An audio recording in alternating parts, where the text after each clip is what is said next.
अर्जुन उवाच पश्यामि देवांस्तव देवदेहे सर्वांस्तथा भूतविशेषसङ्घान् ब्रह्माणमीशं कमलासनस्थं ऋषींश्च सर्वानुरगांश्च दिव्यान् अनेकबाहूदरवक्त्रनेत्रं पश्यामि त्वां सर्वतोऽनन्तरूपं नान्तं न मध्यं न पुनस्तवादिं पश्यामि विश्वेश्वर विश्वरूप.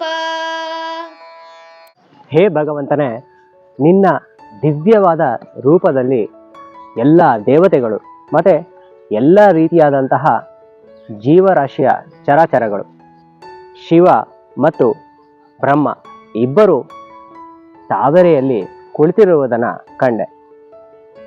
ಹಾಗೆ ಎಲ್ಲ ಋಷಿಮುನಿಗಳು ಮತ್ತು ದಿವ್ಯವಾದ ಸರ್ಪಗಳು ಇವರೆಲ್ಲ ನಿನ್ನ ದಿವ್ಯ ರೂಪದಲ್ಲೇ ಇದ್ದಾರೆ. ಓ ಅನಂತವಾದ ಭಗವಂತನೇ, ಹೇ ಪರಮಾತ್ಮನೇ, ನಿನ್ನ ದಿವ್ಯವಾದ ಅನಂತ ರೂಪದಲ್ಲಿ ನಾನು ಹಲವಾರು ಕೈಗಳು, ಕಾಲುಗಳು, ಕಣ್ಣುಗಳು ಮತ್ತು ಬಾಯಿಗಳು ಇವನ್ನೆಲ್ಲ ಕಂಡೆ.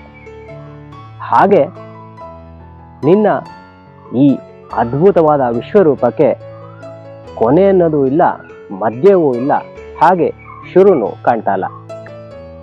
ಹೇ ಜಗತ್ತು ಒಡೆಯನೇ, ನಿನಗೆ ನೀನೇ ಸಾಟಿ ಅಂತ ಇಲ್ಲಿ ಅರ್ಜುನ ಹೇಳ್ತಾನೆ.